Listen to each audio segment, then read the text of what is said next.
Amy Medford with Medford Knife and Tool. Knives on the table today are headed to Kurt and Paul at Apache Rifleworks. They are in Comfort, Texas.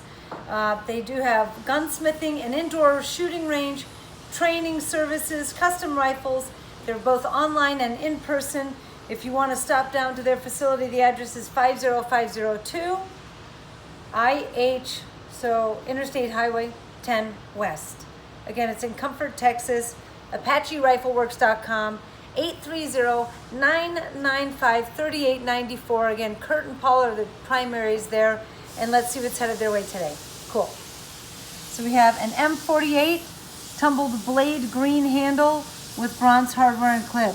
This is a new combination of colors that we have come up with in the last few months, and I am just really loving that combination. It's not necessarily something I would have gravitated towards, but that bronze against the green is just super handsome. I love it.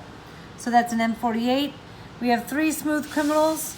First one is S35 PVD blade, black aluminum handles, flamed hardware and clip. The second one, PVD blade, crimson red handles, PVD hardware and clip. And the third one, tumbled blade, standard hardware, and blue handles. So 3 smooth criminal. Infraction, oh my gosh, one of my all-time favorites. It's just real easy to manipulate. It's got a the overall length of the handle and blade, it's significant. I like it, but the thickness of the handles make it so that you can manipulate, grip, and maneuver the knife around in your hand if you have smaller hands. I love the lightning hole on the blade. It allows you to, it's just one more level of being able to open up the knife with your thumb. S35 faced and galaxy flamed handle, blue spring, and brushed and galaxy flamed clip with PVD hardware over travel and breaker. Super cool.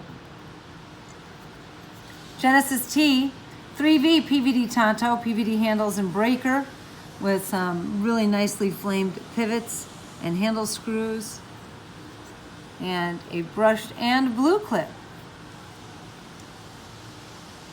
Brushed and blue clip. That's a Genesis T 3V Tonto blackout with flamed hardware and clip.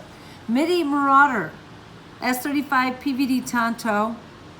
Newest generation of the MIDI Marauders do sport the spacer or the breaker, whichever you want to call it. This one has a lanyard hole in it, so you can tie a bead to it with a paracord lanyard, which is always nice. The finish on the handles is peaks and valleys with PVD coated. So it's a blackout knife here with peaks and valleys. Hot damn, that is super sexy. Let's talk about production numbers real quick here. So 110, the first digit is the year, so that's 2021. The next 2 digits are the month, so 10 being October. And then the digits after the dash, that's just the number of this blade and or handles in that specific run. These are production numbers. They are not serial numbers. They are not intended to match. Although we do, on our more expensive knives, try and get them to match because we know that collectors do like that. But they are production numbers. They allow us to track parts through the factory. So let's talk about that just for a second, because I get these questions all the time.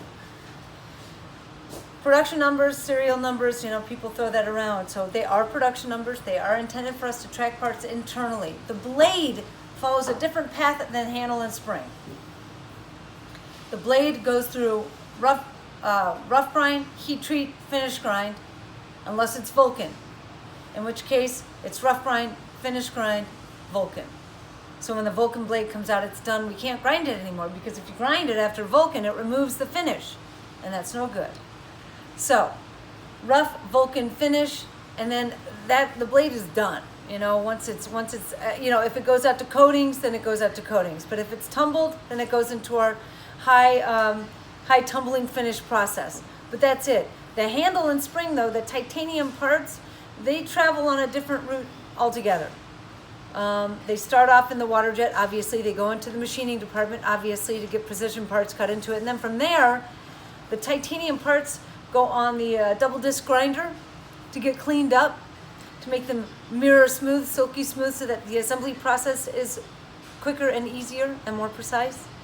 They get bead blasted and cleaned up. So they are on a different route. So the numbers, the parts don't always come down and trickle down together. We may have a series of 50 blades come through and 50 handle and springs come through. And they're, like, again, we're tracking them internally to make sure everything's coming through. We almost always get the handle and spring to match up, but the blade handle and spring to match, almost always not going to happen. Unless it's a Praetorian tie, in which case we take the precautions to try and match them up, because we know our resellers are really, and our custom collectors really like that. So that's just a little bit of a nutshell description of our production numbers, not to be mistaken with serial numbers, what they are, what the numbers identify as far as the month and the year that they were made, and the sequence in which they were made. And you'll see the numbers get larger and larger as our batches get a little bit higher. But for the most part, our batches run pretty small. Batches of 100, 150, 300 on the high end. So that, again, that'll give you a little bit of an idea. We've got 2 more knives to look at, and then we'll be done with the video. So that's a good thing to know.